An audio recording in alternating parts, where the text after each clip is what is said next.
ভাইজান ভাঙড়ে জিতবে। আমি বলছি লক্ষাধিক ভোটে ভাইজান জিতবে, এটা আপনারা জেনে রাখুন। বুথে চ্যাটা ফেলতে পারবে না তৃণমূলের যারা নেতৃত্ব আছে, একটা বুথে চ্যাটা ফেলতে পারবে না। আমি এই সোনপুর বাজারে দাঁড়িয়ে বলছি, যে যিনি বলছেন আমি এখান থেকে জিতবো, তার বৃথা স্বপ্ন দেখে লাভ নেই। এখানে আইএসএফ জিতবে, জিতেছে, জিতবে, লড়াই হবে, বুথে বুথে লড়াই হবে। বলছেন আমি সোনার ভাঙড় গড়ে দেবো। এতদিন কোথায় ছিলে বাবা? তোমার সোনার ক্যানিংটা গড়ে এসে ভাঙড়ে মানুষের কাছে ভোট চাও, নির্লজ্জ অপদার্থ কোথাকার।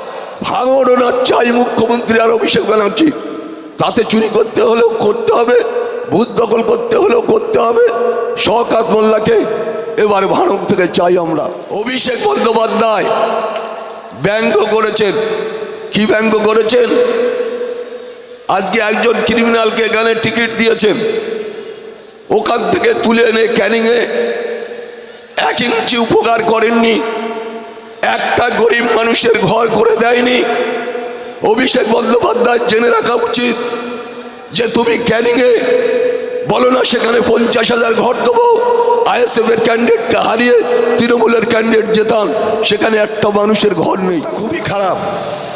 গলার অবস্থা ভালো থাকলে অভিষেক ব্যানার্জি কাল তো আমাদের বিরুদ্ধে অনেক কিছু বলেছে, আমার বিরুদ্ধে বলার একটা ইচ্ছা ছিল, সেটা আমি বলতে পারবো না। কেন? আমারও ক্যানিংয়ে আমি একেবারে সকাল থেকে প্রতিটা জায়গায়, আমি এখানে আমাদের ফেরদৌস শামীম আছে, আমার অত্যন্ত প্রিয়। আমাদের চলে গেলেন হাইকোর্টের আইনজীবী হিসাবে, হাইকোর্ট সুপ্রিম কোর্টে অত্যন্ত প্রিয় লড়ুকো, যিনি হাইকোর্টের মতন জায়গায় দাঁড়িয়ে জজ সাহেবের সামনে তিনি জজ সাহেবকে দাঁড়িয়ে রাখতে পারেন এমন একজন বিকাশ রঞ্জন ভট্টাচার্য। উনিও যাদবপুরের ক্যান্ডিডেট। তাই আপনাদের মনে করতে হবে, এখানে আমাদের তুষারবাবু আছে, তুষার দা আমার অত্যন্ত প্রিয়। আমি যখন তৃণমূলে 2008 সালে জিতি, তখনও আমার সাথে সম্পর্ক ছিল, টানা সম্পর্ক ছিল। এখানে ভাঙড় বিধানসভা, ভাঙড় 148 বিধানসভার আইএসএফের কর্মী ভাই বন্ধু, আমার মায়েরা বোনেরা, আমি আস্তে আস্তে দেখছিলাম যে গোটা রাস্তা অবরুদ্ধ, গোটা রাস্তা অবরুদ্ধ। কালকে 10 থেকে 15টা বিধানসভার মানুষ এনে কালকে যিনি মোল্লা সাহেব ওখানে মিটিং করেছে। আজকে ভাঙড় 148 বিধানসভার বাইরে কোনো কর্মী এখানে নেই।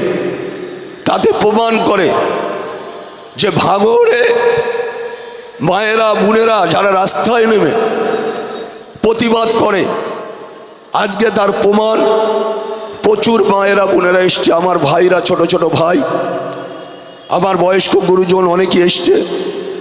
মঞ্চে উপবিষ্ট আইএসএফের সমস্ত নেতৃত্ব, অঞ্চল সভাপতি থেকে শুরু করে ব্লক নেতৃত্ব, সবাইকে আমার পক্ষ থেকে আন্তরিক শুভেচ্ছা, অভিনন্দন, ভালোবাসা থাকলো।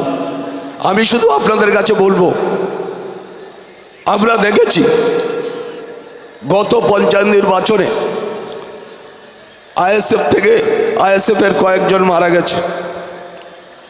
আমি খুব ব্যথিত। তাদের ফ্যামিলির সাথে আমি কথা বলেছি যে আমার ভুল, আমি তো ওই সময়টায় আমি ছিলাম না।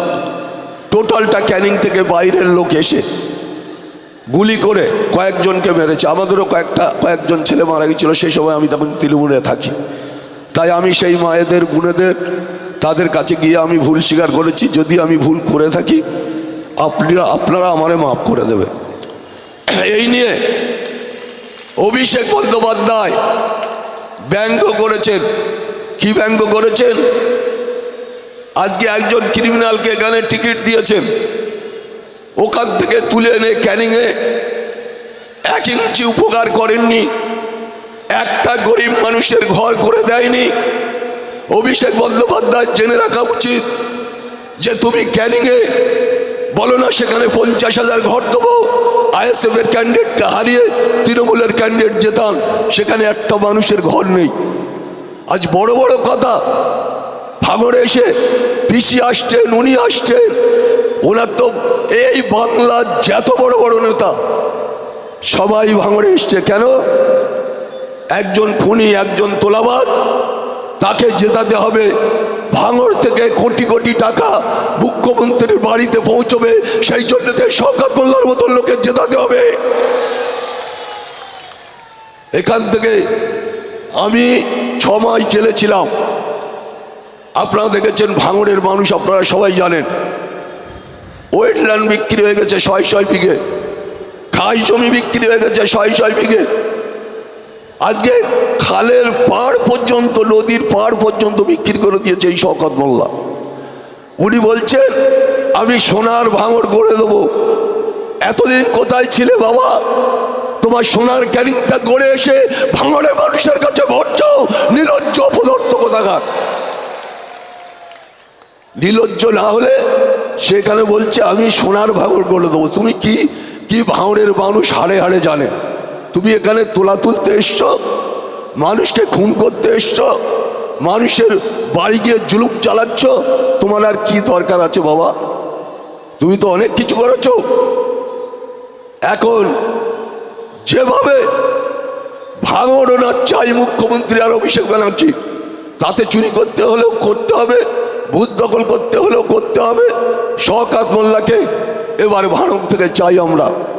তাই কালকে অভিষেক ব্যানার্জি যে কথাগুলো বলেছে, আপনারা আমার, এখন আপনারা আমার ফ্যামিলির লোক হিসাবে আপনাদের কাছে আমি বলবো, ও মনে করেছে যেই কথাটা বললে আরাবুল, আইএসএফরা আরাবুলের সাথে ভালো সম্পর্ক রাখবে না। আরে খুনি তো এখানে ভাঙড়ে, আমি যতদিন রাজনীতিতে ছিলাম তখন ভাঙড়ের মাটিতে খুন হয়নি, কোনো জায়গায় জুলুম হয়নি, অত্যাচার হয়নি। আর এই 2.5 বছরে প্রতিটা অঞ্চলে অঞ্চলে সন্ত্রাস করেছে। আপনারা তো চালতাবেড়ের অনেক মানুষ আছেন, কালকের যে বোমবার দিকে কয়েকজন মারা গেছে, সেই ওইদুল কালকে ধরা পড়েছে। আপনারা দেখেছেন তো, তার মার হয়েছে, শুধু পেটা হয়েছে। এত বড় বড় কথা, এই অমুক দেখে নেবো, অমুক রাস্তায় বেরোলে পিটিয়ে দেবো, অমুক অমুক জায়গায় কিছু করলে তার ধরে নেবো, এত বাজে মন্তব্য। তাই গ্রামের মানুষ কালকে ওনারা দাওয়াই দিয়েছে, গ্রামের মানুষ। তাই আমি শুধু বলতে চাই আপনাদের কাছে, আমার গলার অবস্থা খারাপ, আমি শুধু একটা কথা বলবো ভাইজানকে নিয়ে। আমি একদিন ক্যানিংয়ে ভাইজানের পেয়েছি, আমি কিন্তু একাই ছুটোছুটি করছি, ভাইজান সারা রাজ্য ছুটে ছুটে বেড়াচ্ছে।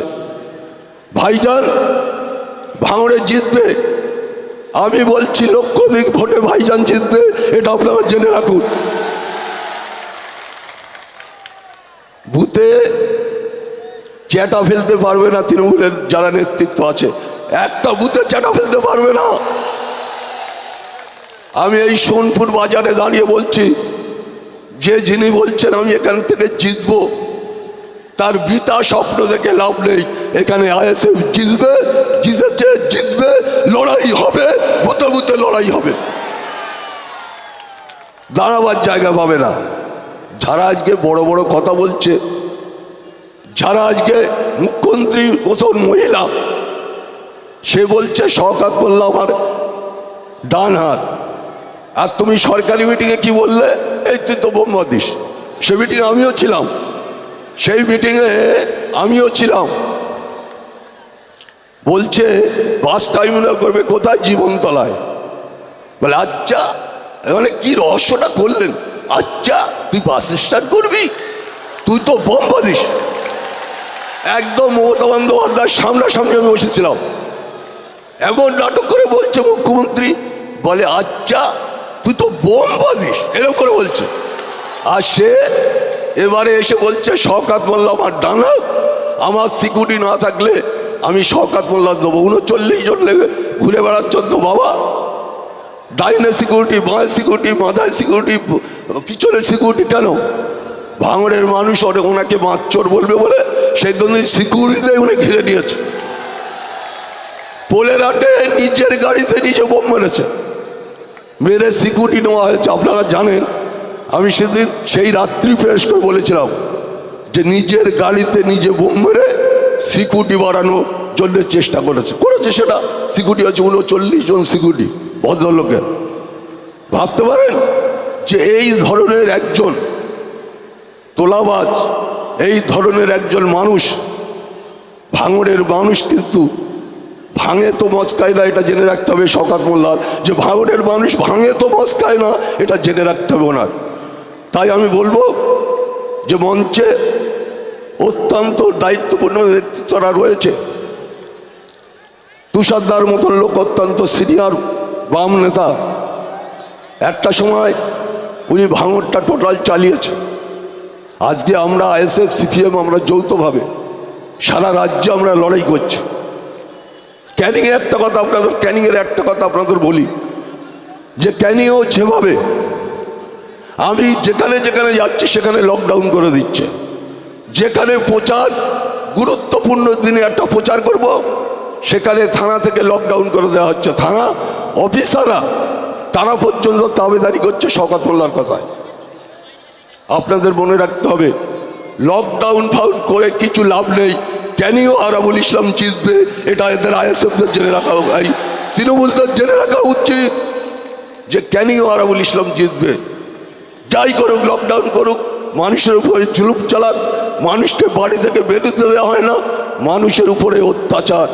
ইতিমধ্যে 2খানা বাড়ি জ্বালিয়ে দেওয়া হয়েছে। আজকে পুকুরে মানে ছোট ছোট ভেড়ি দখল হচ্ছে, যে কেন আরাবুলের সাথে মিটিং করছো তুই। এই ধরনের চক্রান্ত চলছে। ভাঙড়ে সেটা হবে না। ভাঙড়ে বুথে বুথে ওরা সব বুথে এজেন্টও দিতে পারবে না, এটা মাথায় রাখতে হবে। তাই আগামী 29 তারিখ আসছে দিন, সকাল সকাল ভোট দিন, মা বোনেদের বলে দিন খাম চিহ্নে ভোট দিন। খেলা হবে তো? ঠিক আছে, খেলা হবে, আমরা খেলায় তৈরি আছি। আর যিনি খেলবে বলেছেন তিনি কিন্তু মাঠে আসেন না, তিনি বড় বড় কথা বলে। প্রথম শুরু করেছিলেন উনি, এখন আর খেলা হবে কথাটা বলে না। মাননীয় এখন আর খেলা হবে কথাটা বলে না, যেহেতু খেলা হবে কথাটা আমরা বলছি। কেন? আরে ওরা তো জিততে আছে আর আমরা তো জিতিনি, তাহলে আমরা খেলা হবে কথাটা বলবো। সেই জন্যতে উনি খেলা হবে কথাটা আর বলেন না, খেলা আমরাই খেলবো। আর ওনাদের 5-7টা করে গোল দিয়ে ভাঙড় থেকে দাঁড়িয়ে একেবারে ক্যানিংয়ের চড়োয় আমরা পৌঁছে দেবো ওনাকে, এটা মাথায় রাখতে হবে। তাই জানি আগামী 29 তারিখ আপনারা দায়িত্ব নিয়ে ভাঙড়ে প্রায় 290টা বুথ, এই বুথে 13টা অঞ্চল, সবাই দায়িত্ব নিয়ে বুথে বুঝে বসে এমন শিক্ষা দেবেন যেন তৃণমূলরা ওই দিনে ঝান্ডা না লাগাতে পারে। বুঝে বুঝতে বুথে বুথে ঝান্ডা না লাগাতে পারে এমন শিক্ষা ওদের দেবেন। তাই সবাইকে শুভেচ্ছা, অভিনন্দন, ভালোবাসা জানিয়ে আমি আমার ছোট বক্তব্য শেষ করলাম। ইনকলাব জিন্দাবাদ, আইএসএফ জিন্দাবাদ, জিন্দাবাদ জিন্দাবাদ, আইএসএফ জিন্দাবাদ, জিন্দাবাদ জিন্দাবাদ, বাম আইএসএফ ঐক্য জিন্দাবাদ, জিন্দাবাদ জিন্দাবাদ, বাম আইএসএফ ঐক্য জিন্দাবাদ, জিন্দাবাদ, ইনকলাব জিন্দাবাদ, জিন্দাবাদ জিন্দাবাদ। অসংখ্য ধন্যবাদ আরাবুল ইসলাম সাহেবকে। এবার আমাদের মাঝে